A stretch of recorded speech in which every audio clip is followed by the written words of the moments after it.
अस्सलाम वालेकुम, this is Muqaddas Yasin and you are watching crime stories. आए रोज़ हम एक ऐसा वाक़या लाज़मी सुनते हैं, या तो बीवी ने अपने शोहर को कत्ल करवा दिया या शोहर ने अपनी बीवी को। आज मेरे पास एक ऐसी स्टोरी है कि सुन के आप लोग भी हैरान रह जाएंगे। जब कातिल खातून को कत्ल करने के लिए गए तो उन्होंने बताया कि आपके शोहर ने मुझे आपको कत्ल करने के लिए भेजा। तो खातून का सिर्फ यही कहना था कि मुझे अब जीने का कोई हक नहीं है, आप मुझे मार दें।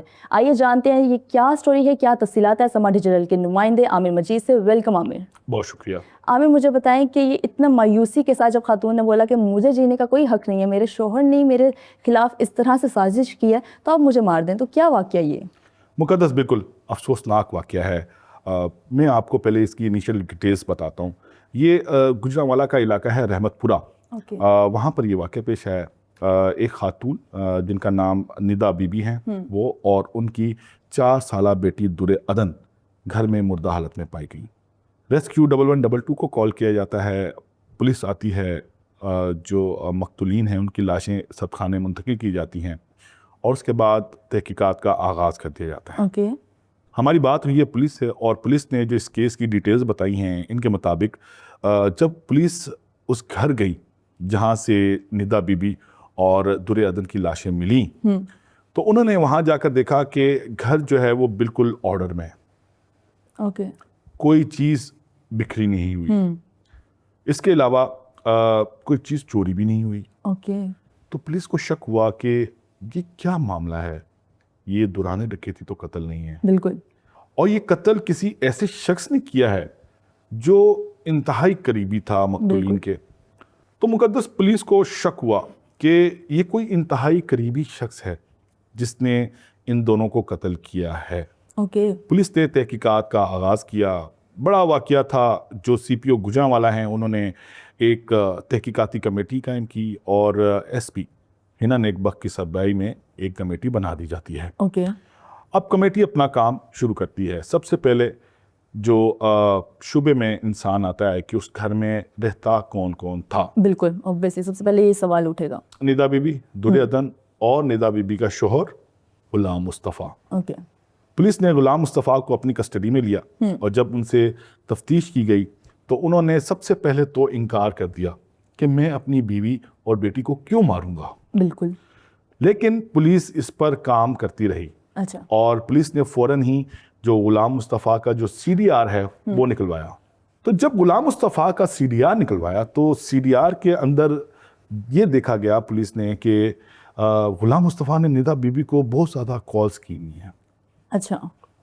अब आप कहेंगी कि एक शोहर का अपनी बीवी को बार बार कॉल्स करना, इसके पीछे क्या रॉकेट साइंस है, पुलिस को क्यों शक होगा इसके बिल्कुल, क्योंकि ये अमूमन करते रहते हैं घर में, इस तरह की चीज़ें होती हैं कि कॉल्स करते हैं जब शोहर बाहर होते हैं। तो ऐसा ही है। मुकद्दस जो सीडीआर 6 माह का मंगवाया गया तो उसके अंदर देखा गया कि ये जो बार बार कॉल्स की गई हैं ये एक अनयूजुअल एक्टिविटी है। गुलाम मुस्तफ़ा अपनी बीवी को ज़्यादा कॉल्स नहीं करते थे।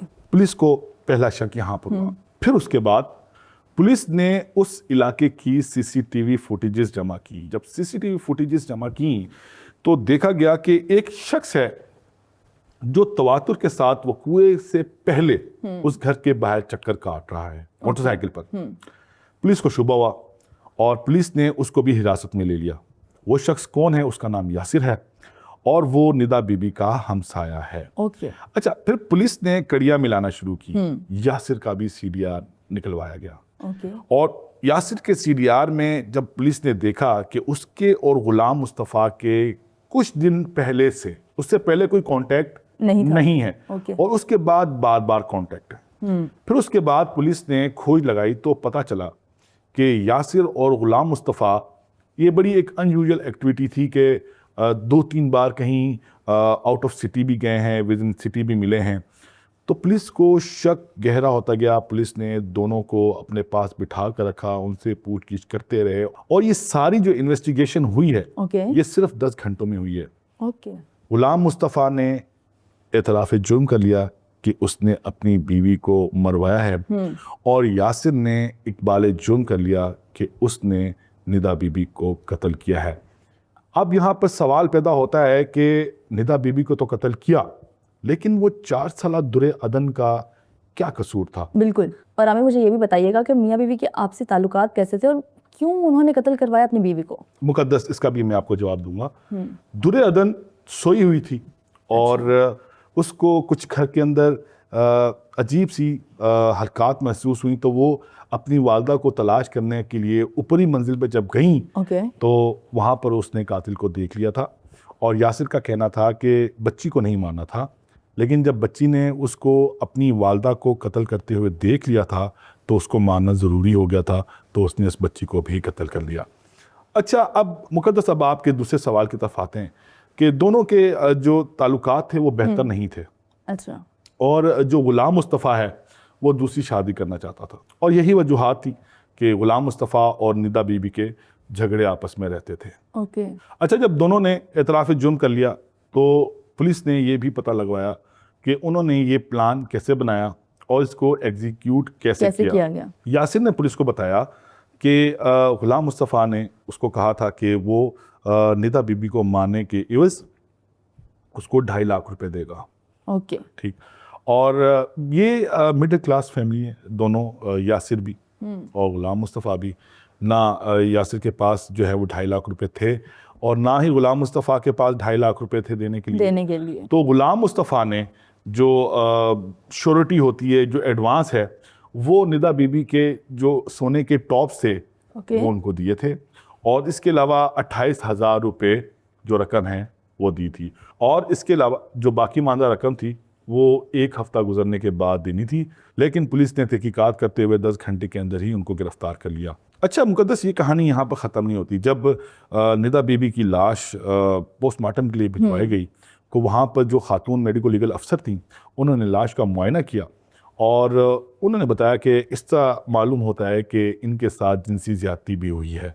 तो दौरान तफ्तीश यासिर ने यह बताया कि जब वो निदा बीबी को मारने के लिए उनके घर गए तो उन्होंने उन्हें अकेला पाकर पहले उनको जिनसी जाति का निशाना बनाया।